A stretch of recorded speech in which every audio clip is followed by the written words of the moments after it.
This is a special report from About Space Today. I think it's clear based on what we saw in real time, we're now targeting no earlier than a March for Artemis 2 launch. The Artemis 2 astronauts have been released from quarantine this morning. They remain in Houston. I want to extend my deepest gratitude to every team member who worked tirelessly on the wet dress rehearsal. That was Amit Chachra, NASA Associate Administrator. Welcome to Special Report. I'm David Denault.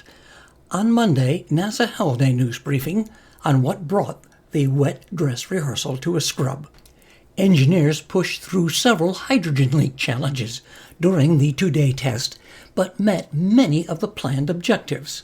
The NASA team now needs time to review the data and conduct a second wet dress rehearsal. NASA has a target of March as the earliest possible launch opportunity. And during Monday's news briefing, Launch Director Charlie Blackwell Thompson went step by step to describe the testing. So we got into our call to stations on Saturday evening and had our plan T0 for yesterday.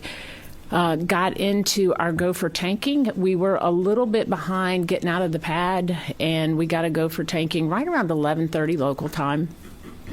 Got into chill down for both LOX and hydrogen. That went very well. Nothing notable there per the timeline, per the plan.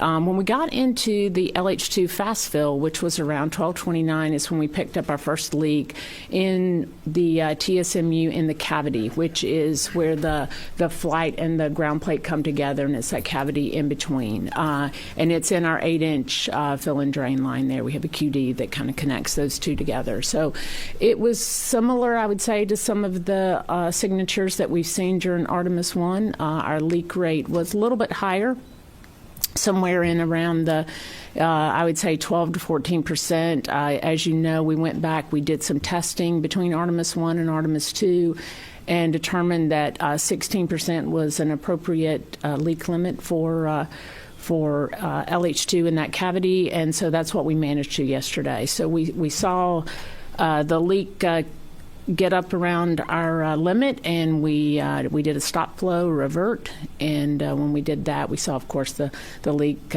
came down. We tried a contingency procedure that we used during Artemis 1, which is you let that QD warm up, you let the seal warm up, and you try it again. And so we did that a couple times, worked our way through it, and was able to load the core stage all the way to replenish. LOX load went for both core and upper, went really without any issue at all. And we got both stages to replenish, all stages replenish about 17:44 local time yesterday. We worked through a couple things. We had a targeted T0 originally for after 9 p.m. in the evening, but given the contingency procedures and whatnot, we had a new targeted T0 at just after midnight. And we picked up the count, T-minus 10 minutes. We counted through our got through our polls, picked up the count, counted through 6 minutes. Of course, the crew access arm comes back at 8. That was a big milestone for us. First time we'd ever done that in terminal count with the ground launch sequencer. So a big win on that. It came back just fine, latched into place just like it's supposed to. And we got down inside the 6 minutes, and that is where we began core stage pressurization. And so as we began that pressurization, we did see that the leak within the cavity came up pretty quick. We did a cutoff, which is a normal safing activity for us. We got into our safing steps. We saw the hydrogen concentration come down, and then later in the evening, we got into our drain operations.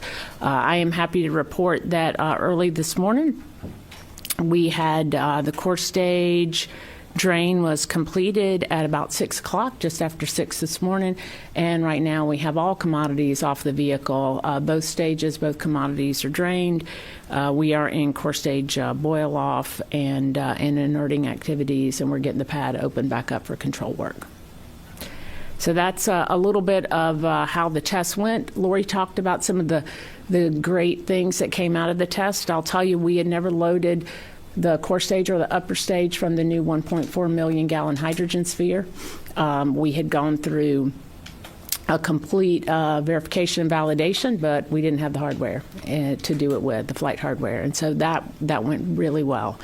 The lessons learned from how we do the sequencers in the software also went well yesterday. Already talked about locks and the CAA. And then the replenish valve. Those of you who were around for Artemis 1, remember we had to send a red crew to the pad for the replenish valve, and we made some design modifications on that valve, and it worked flawlessly yesterday. And so that went really good. Lori talked about the breathing air injection that we had for the service module purge, and that was a late mod that we did. Again, worked really well while we had the closeout crew out at the pad, and we were able to do a full closeout of the crew module. So all in all, a very successful day for us on many fronts, and then on a couple of others, we got some work we got to go do.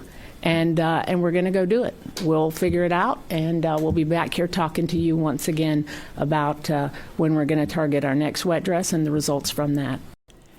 The Artemis II mission, a groundbreaking 10-day journey that will take 4 astronauts farther in space than any human has ever traveled before, an incredible 40,000 miles beyond the moon. Now, this mission is not entering a lunar orbit. Instead, Artemis II will perform a free return trajectory, allowing the crew to test the Orion spacecraft systems. This flight is a critical step in preparing for future lunar missions, including those that will land astronauts on the moon. The crew will approach the moon, reaching an altitude of approximately 7,000 kilometers, or about 4,000 miles above its surface, but will not orbit in the traditional sense. Remarkably, this marks the first time in 54 years since the humans have traveled to the moon. This will be laying the foundation for future Artemis missions with the goal of landing astronauts on the lunar surface. America is once again sending humans back to the moon. And you can see all of our reports on our Facebook page, aboutspace.today, or on your favorite channel. Be sure to click like, follow, and subscribe. And to all our listeners around the globe and here in the U.S., thanks for taking time from your home or from where you work to listen today. I'm David Denault. This has been a special report from About Space Today.